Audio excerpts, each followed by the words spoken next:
Boxing, one of the most toughest sports there is. Even to be good at it at a moderate level, you have to be exceptional in terms of your fitness, your skill, have great levels of confidence. I myself have been boxing on and off since 2021. Since the beginning of this year, I was training for around 3 months solidly, trying to find out what makes a boxer a good boxer. What's the secret sauce that makes a fighter a good fighter? And I'm here and I'm happy to tell you, I still have no fucking idea.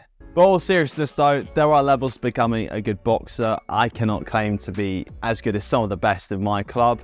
Ones that have unbroken records, have belts, knockouts. I've only had a couple white collar fights. But when I started boxing, I was absolutely terrible. I literally had no idea what I was doing. I didn't have any idea of what footwork is, no idea of parries, any of the basic fundamentals. Sparring to me was pretty much an excuse to hit somebody once or twice a week. And in truth, boxing is really hard. And that's the reason why I love it, because it teaches you a lot of core lessons about life. It's always good to have the hardest thing on your radar because everything else in life seems quite easy by comparison. And the first thing I learned was calm over everything. And to reveal something quite personal, I do get a little bit anxious when I'm in places where there's lots of people. And when I say lots, I mean like a massive amount of people.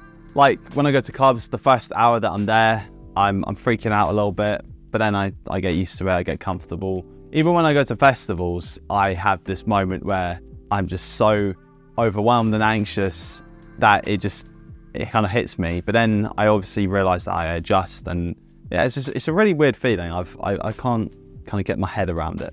And relating this to boxing, if I am at an event or doing sparring where there's quite a lot of people watching, I find that there's some certain routines that I do that help keep me a little bit level-headed. And I know when people say, oh, you should be nervous, don't worry, it's just like sparring, or it's just like this, it's just like that. But it's kind of a bit, it's like being told not to think of an elephant. You're immediately going to think of an elephant. You're focusing so much on not wanting your nerves to hit you that inevitably it kind of does. And it's kind of the reason why I feel like I never sleep well before a fight. But what's helped me is instead of trying to ignore that anxious energy, is just kind of embracing it.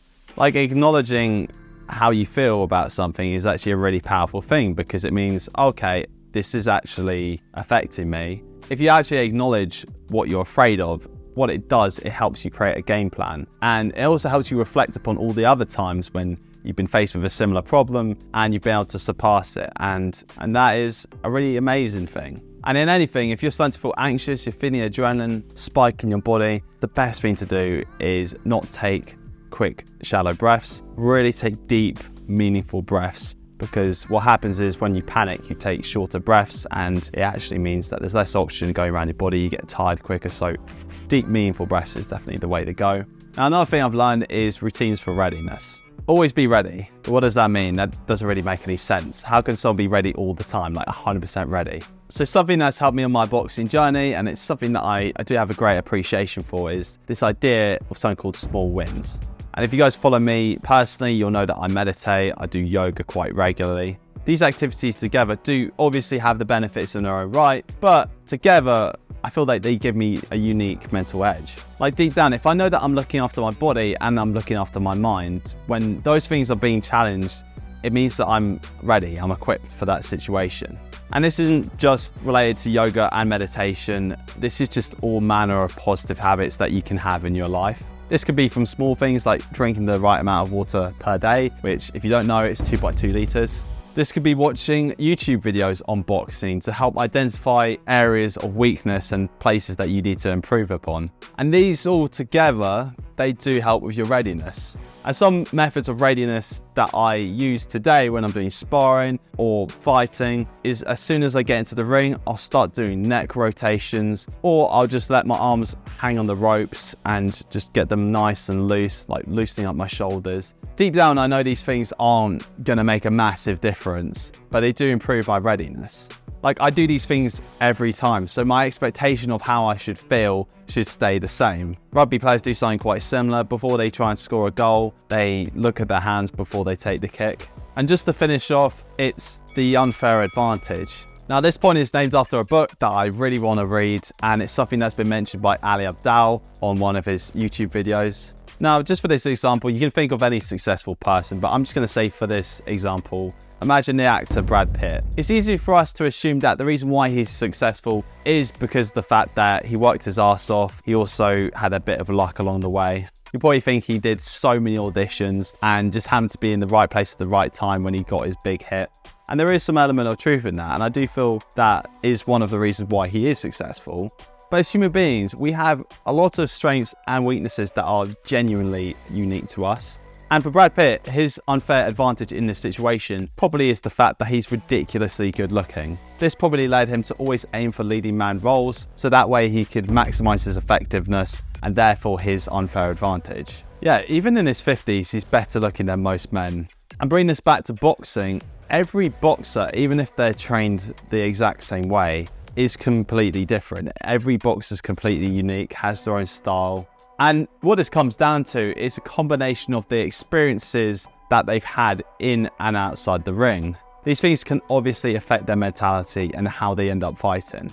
This is why trying to copy other boxers doesn't always work out. That's why it's good to quickly find out what your unfair advantage is and then pretty much put your focus on that. However, I would probably say that my unfair advantage isn't my skill with the sport, but it's more my work ethic. Like, I'll always try my best to outwork people. Some of the things I do include runs, sprints, HIIT workouts, bag circuits, pad work, shadow boxing, all whilst having my mouth guard in. I would also do 15 one-arm press-ups on each arm in one go to different gyms and spar people that were a lot more skilled than me.